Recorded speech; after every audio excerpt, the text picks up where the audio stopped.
Hey, thanks for watching How to Heaven. Today's video is going to be a little bit different than what I normally do, but before I get into that, I wanted to mention my friend Natethepro389. So he's just starting out. He's a fellow YouTuber. He's just starting out. He's got one video up. It's a gaming video, and he's the son of a family friend, and we had a little bet at this get-together we went to, and I told him that if I lose the bet, I will feature his channel on my channel, try to get him some viewers. Anyway, he's got one video up. He's just starting out, so cut him some slack, maybe a little bit before he posts another video, but he is actively trying to become a YouTube creator. So check out Natethepro389. It's going to be a gaming channel, and I'm sure you'll enjoy it. Separate garage from the house, and I don't think that I've ever actually done a video on that, a video on the garage that I built.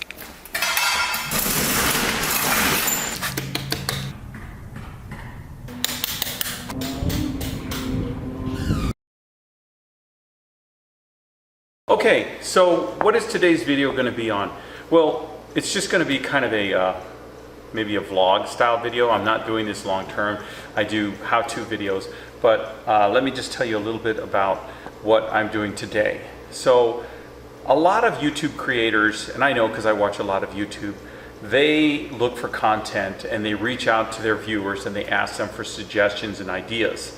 I don't have that need because I do a lot. I mean, I'm spread very thin. But what I wanted to do today was, I don't believe I've ever done a video on the garage that I built. I built a separate garage from the house, and I don't think that I've ever actually done a video on that. So that's what today's video is going to be about. And in the process, you'll see a lot of stuff all around because I'm multitasking.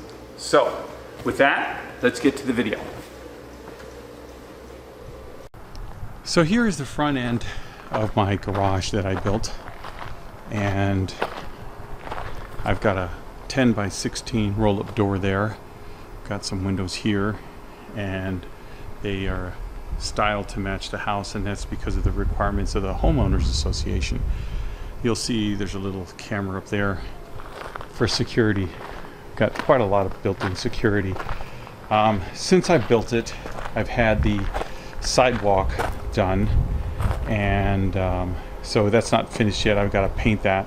So you'll see that the guys that did the sidewalk really chipped up the side of my building. Construction workers, it's hard to find some that have real pride in their workmanship. Anyway, so here's the roof, and once again, it's supposed to match the house. That tile's getting a little hard to find, so it's not the same color. Anyway, here's my two mini split system. They're AC, they're heat pumps, so basically heat or cold.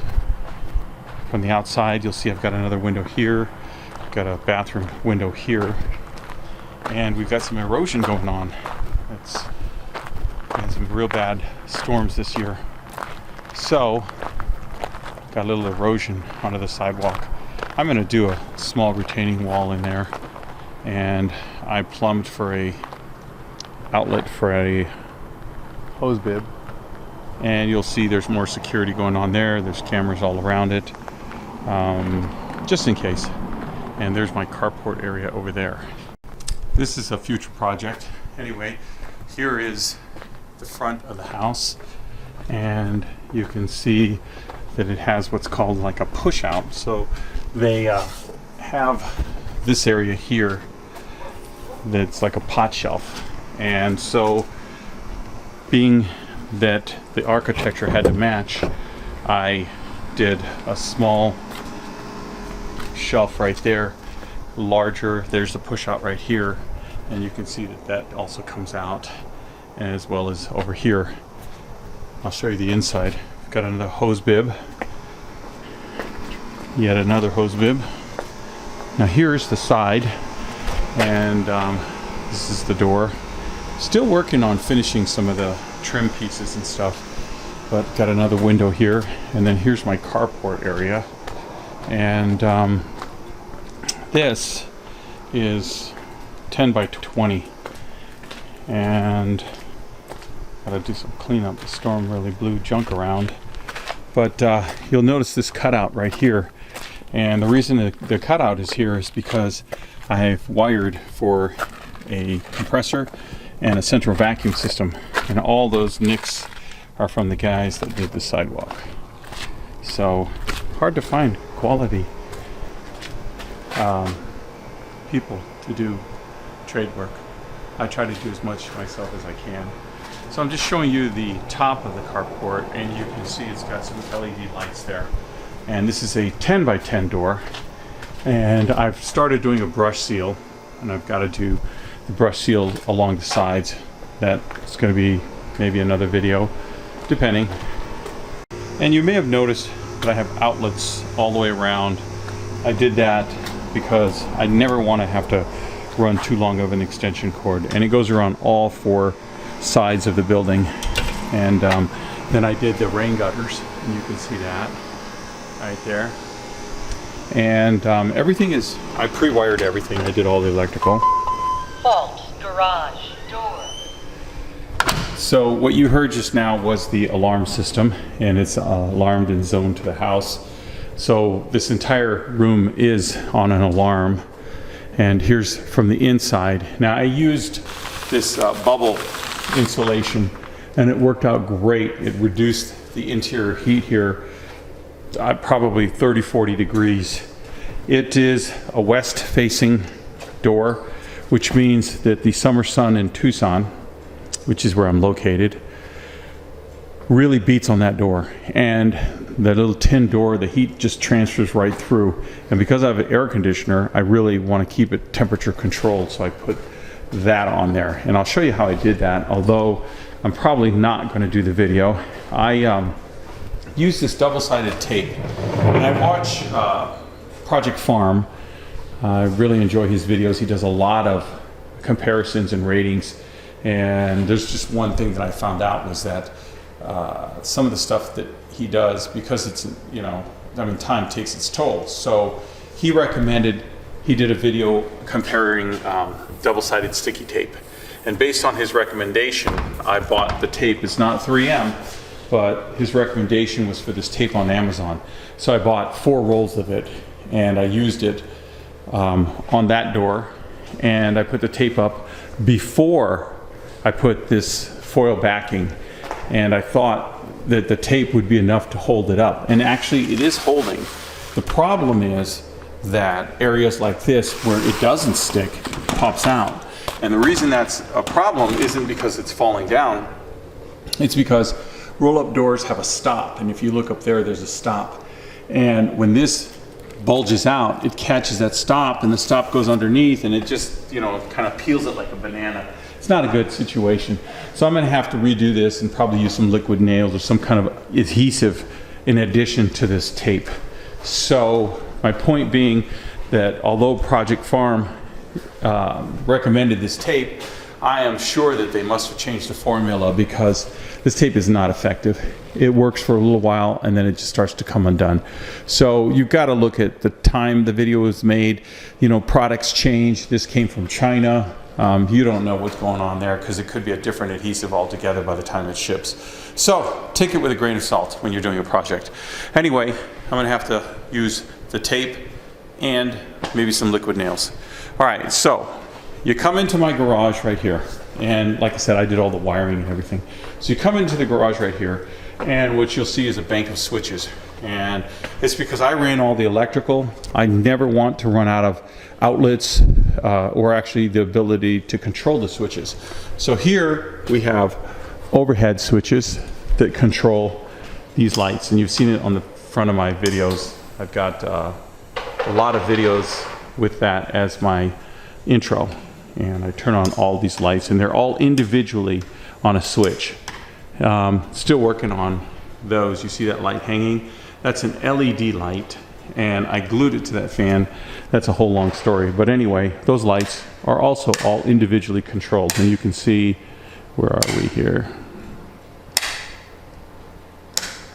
Oh, I'm turning the fans. Okay, so I just turned off the fans, and we'll turn on lights now. There's a light, there's a light, there's a light, but the other light I'm re-gluing. Anyway, that's just additional light. Then I have this area over here. This area is going to be my machining area. I've got a lathe and a mill and a drill and grinders and all that other stuff, but I'm going to set this area up over here for that. I also included overhead lights here, and you see the security camera. And then here's a window. The curtains are going to change. I went with stainless benches because stainless is super durable. You can drop fluid on there and never worry. Oil, transmission fluid, whatever you got. So I'm working on stuff over here, and it's a work in progress. And then you'll see up here my mini splits, and they're currently on. Clocks, kind of a theme. I've got them everywhere, working on that. Here's my office setup over here. So it's got lights that are also controlled, and I think I did a video on the mezzanine lights right here. And one thing I should have done and will do in the future is I'm going to add another outlet from this power source, because I frequently work, and you can see I don't like the way this looks. This is 110, and it goes over to the wall here. I've got high outlets, and you'll notice I have low outlets. They're on two different circuits on every single wall. So this is my lift. You saw the video on the lift. It works off of 110 volts, and you can run it off of a 15 amp circuit, although everything in here is 20 amp with the exception of the high outlets. So what are the high outlets? I will show you. So I've got a lot of garage art, you can see, but if you look over there, you'll see there's a sign. And that sign is on a separate switch. So I can turn off the high outlets. And you can see another sign right through there. And I'll turn that on, see if you can see it. There it is. And so that's just something that I wanted. I wanted to put art up there and be able to control it on a switch. And so I did. I've got my Ford sign up there. And so there's stuff all around. This is my mezzanine that I built, and it took a while because I wanted it to be super sturdy. It's made of 3/16 inch side or thickness, the wall thickness of this. That's a 2x4. This is a 4x4. I've got a plate down there just for stability.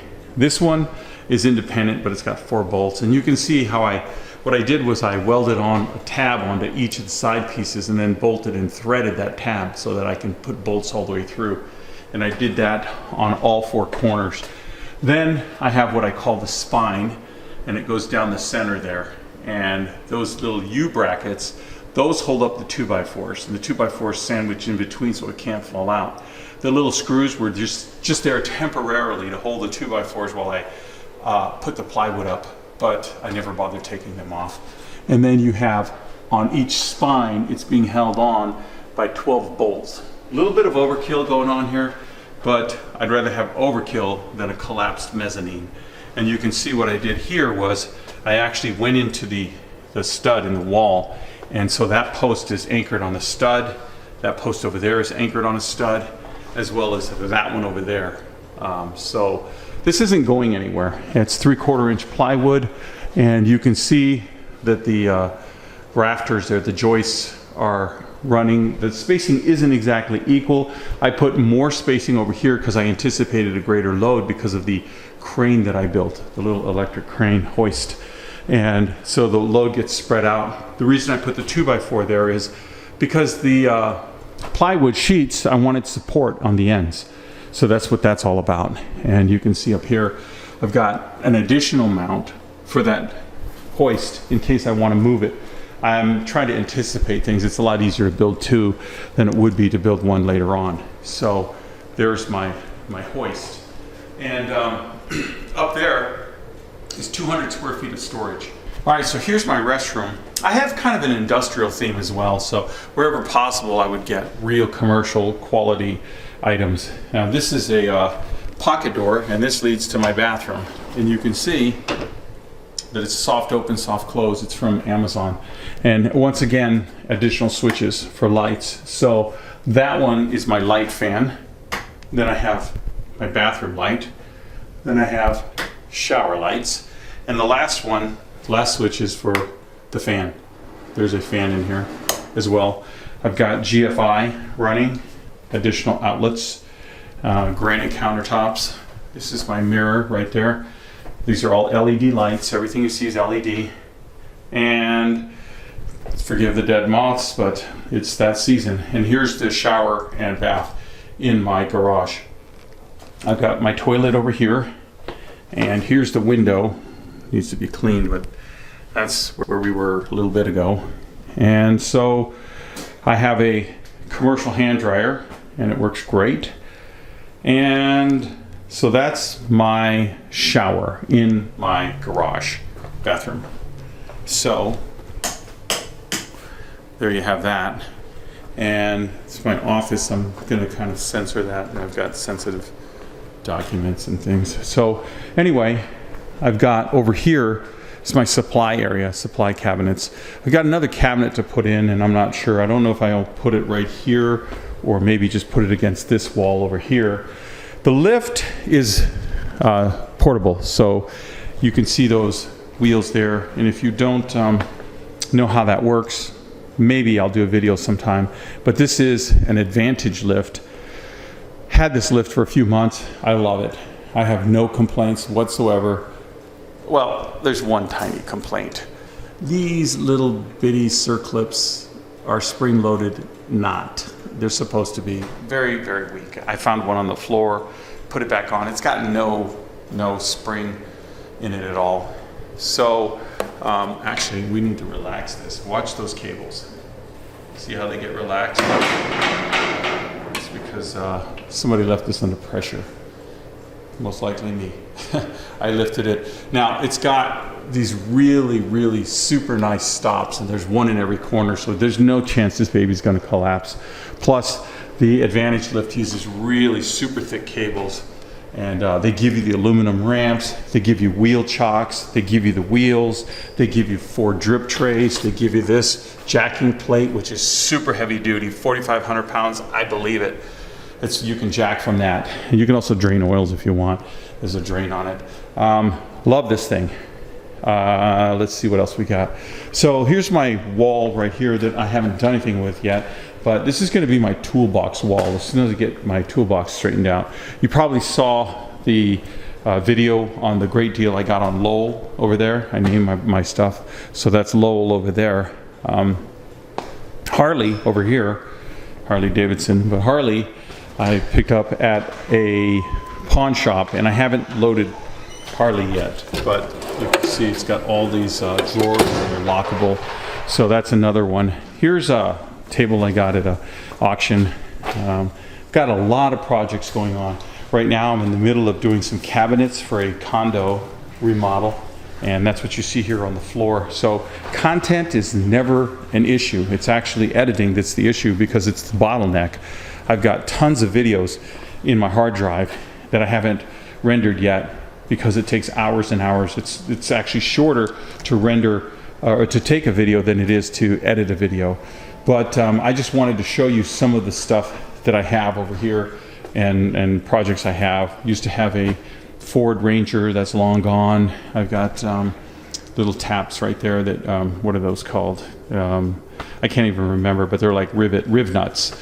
And I've got that set up, my soldering station. And this is not permanent because I haven't moved in yet. I mean, I've still got stuff in the other garage I have to transfer. You might have seen the video on my teenager's bed. What did I call that? Teenager's loft bed. Well, the teenagers have grown out of those, so the bed's up there. And a lot of good metal, but who knows, maybe I'll use it for another project. So here is my man cave area, and it's all set up. I've got my fridge, my ice maker, popcorn machine, some beverages, microwave, all kinds of stuff. And because space is always limited, I try to buy stuff that is multi-purpose. Like this is a commercial unit, but it is also a oven. So it's a oven and a microwave oven. It's got a heating element in there so you can toast stuff, chicken nuggets, whatever. And so I've got that, and these are commercial tables, so they're super heavy. They almost sound solid, but they're super heavy stainless steel, and they are stainless steel. You know, the real test is, does a magnet stick? And the answer is no. These are not magnetic. Now, however, my desk area, there's a piece of stainless that looks stainless, but it's actually not. It's magnetic. But it does the job. So I've still got a lot of expansion. I've got to move in, but I've got to get this condo done first. So that's what I've been up to, and that's what I'm doing. And that's today's videos. So once again, if you get a chance, Natethepro389. All right. Thanks for watching.